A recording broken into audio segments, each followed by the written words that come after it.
Nu sitter vi här på en buss på väg genom, vi har åkt från Malmö på tisdagskvällen klockan 8.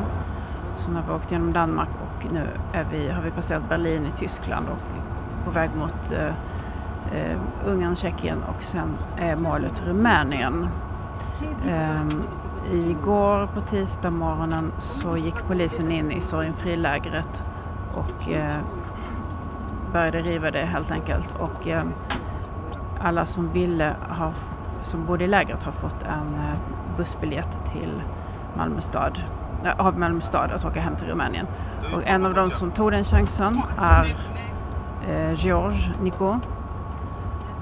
Oui. Pourquoi tu as décidé d'aller en Roumanie maintenant? C'est parce que je ne vais pas faire rien.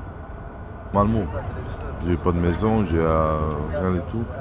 Je ne pourrais pas rester dans la rue parce que j'avais peur de rester là, dans la rue. Et c'est tout. George säger att när han inte längre hade någonstans att bo i Malmö så vågade han inte stanna där för han är rädd för att bo på gatan. Maintenant, ça a passé un peu plus que 24 heures après que la police a entré le camp à Malmö. Qu'est-ce que tu penses maintenant de ce matin, quand tu étais réveillé par la police?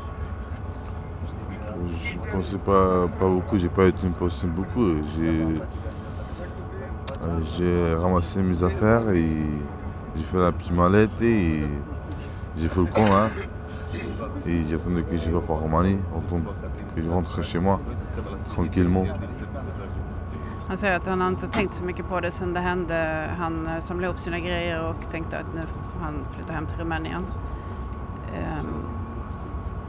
Mais quand ça s'est passé, qu'est-ce que tu as fait? Ça t'a fait peur ou c'était Bien quoi? sûr.